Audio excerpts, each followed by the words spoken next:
Assalamualaikum warahmatullahi wabarakatuh. Selamat pagi anak-anak. Bagaimana kabarnya hari ini? Baik?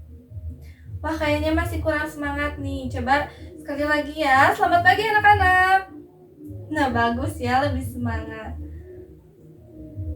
Oke anak-anak, seperti biasa sebelum kita memulai pembelajaran hari ini, alangkah baiknya kita berdoa terlebih dahulu ya, supaya kita diberikan kelancaran dan kemudahan dalam memahami materi yang akan kita pelajari bersama-sama pada kesempatan kali ini. Oke?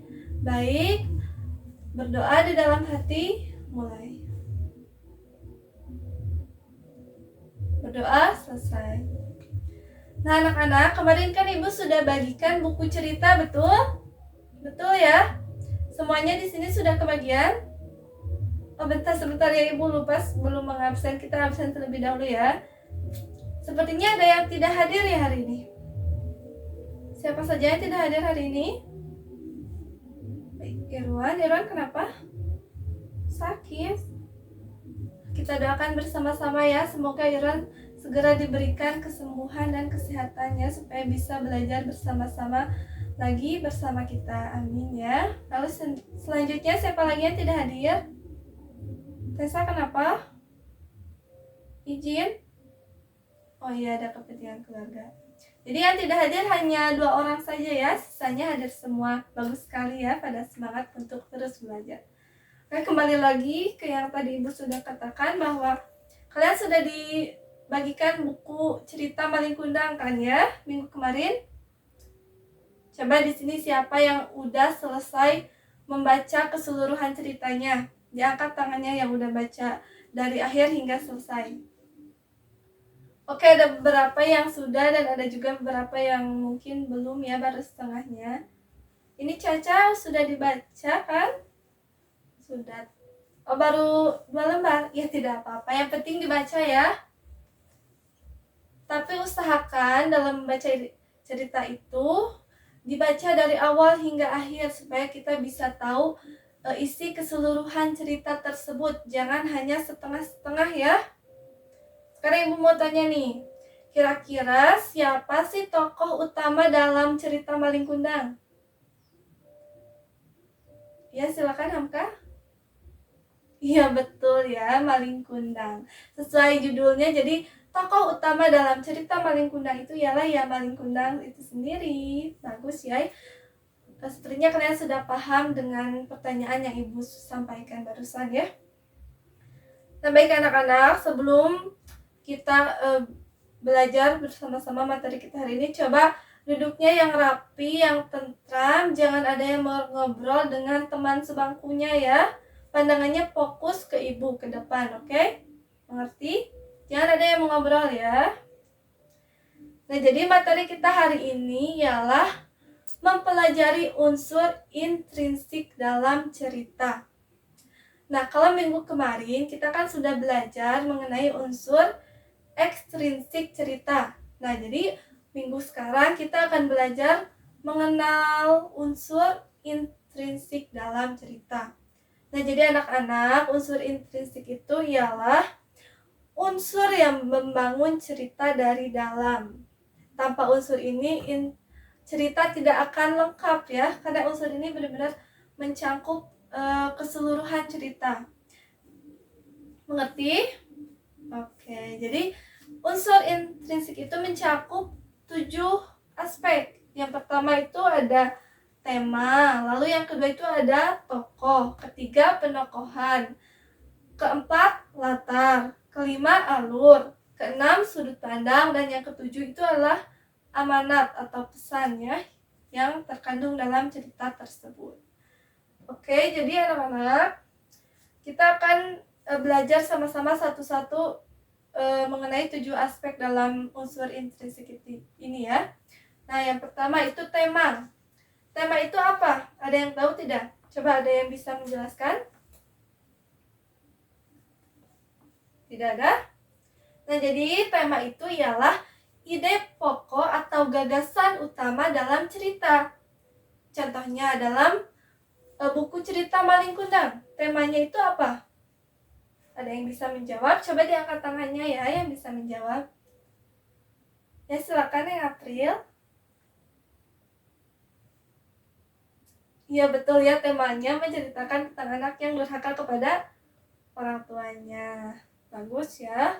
Lalu kemudian yang kedua itu ada tokoh. Tadi kan Ibu sudah tanya siapa tokoh utama dalam cerita Malin Kundang. Itu Malin Kundang. Nah, tokoh ini kan tidak hanya satu atau dua orang saja ya. Tokoh itu ialah pelaku yang ada dalam cerita. Coba di dalam Malin Kundang siapa saja tokohnya? Ada Malin Kundang, Ibu Malin Kundang, ada istrinya, dan tokoh-tokoh pembantu atau tokoh-tokoh figuran yang lainnya. Mengerti? Nah, mungkin kalian pernah mendengar bahwa tokoh ini ada tokoh antagonis, tokoh protagonis, dan masih banyak jenis-jenis tokoh lainnya ya. Nah, yang mungkin sering kita dengar tokoh utama dan tokoh figuran ya. Tokoh juga biasanya ada dalam film, tidak hanya dalam cerita. Lalu kemudian ada penokohan. Penokohan ini apa? Ada yang tahu tidak? Jadi anak-anak, penokohan ini sama dengan karakter si tokohnya atau watak sifat yang dimiliki oleh tokoh dalam cerita. Misalnya dalam cerita Malin Kundang, bagaimana sifat Malin Kundang atau wataknya? Sombong, iya betul ya. Malin Kundang itu sombong setelah menjadi kaya, dia bahkan tidak menganggap ibunya. Lalu kemudian yang keempat itu ada latar. Latar itu ialah keterangan, tempat, waktu, dan suasana. Nah, dalam cerita Malin Kundang diceritakan bahwa tempatnya itu di sebuah desa ya, dan suasananya itu adem karena kan ini terjadi pada zaman dahulu. Lalu yang kelima itu ada alur. Alur ini ialah urutan peristiwa cerita dari awal hingga akhir. Lalu kemudian ada sudut pandang. Nah, kalau sudut pandang ini ialah cara pengarang menyampaikan cerita kepada kita. Sudut pandang ini dibagi menjadi dua. Yang pertama itu sudut pandang orang pertama, dan yang kedua itu sudut pandang orang ketiga. Kalau sudut pandang orang pertama dalam bukunya itu menuliskan aku. Kalau sudut pandang orang ketiga menuliskan tokohnya itu dia. Seperti misalnya dalam cerita Malin Kundang itu kan diceritakan dia Malin Kundang, berarti memakai sudut pandang orang ketiga, bukan orang pertama.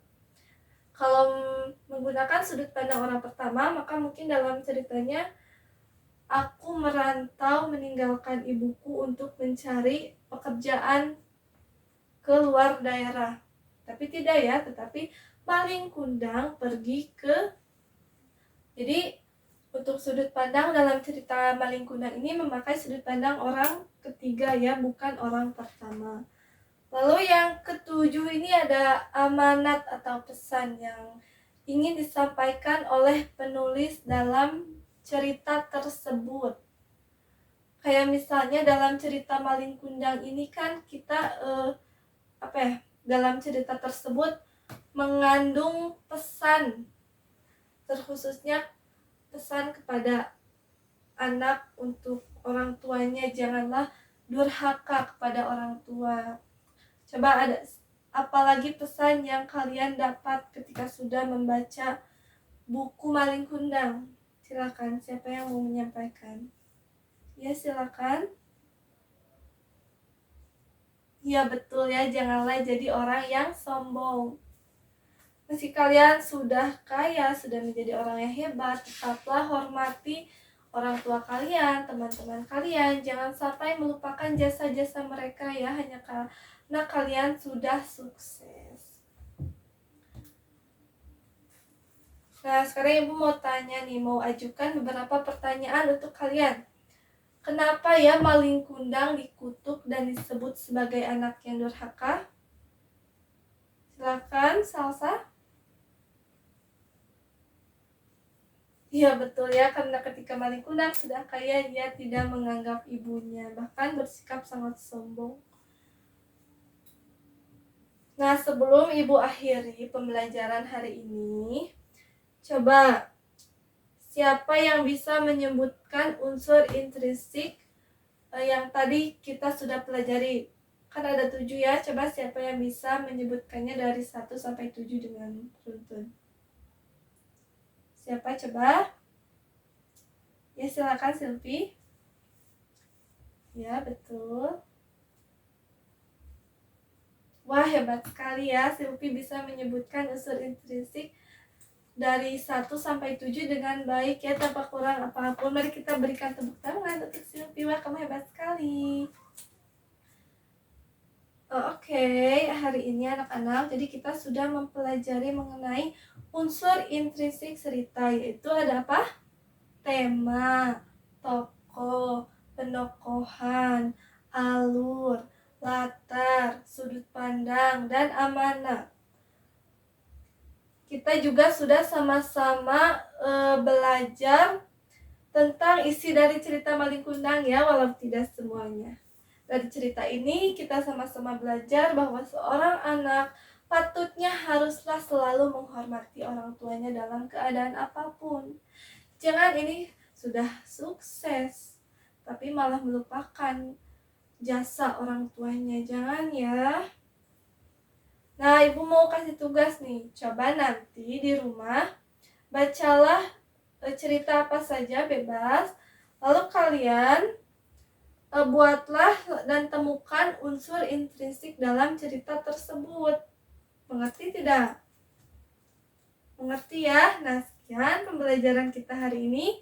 Semoga pembelajaran kita hari ini dapat bermanfaat bagi kita dan dapat dipahami dengan baik dan benar. Sekian, wassalamualaikum warahmatullahi wabarakatuh.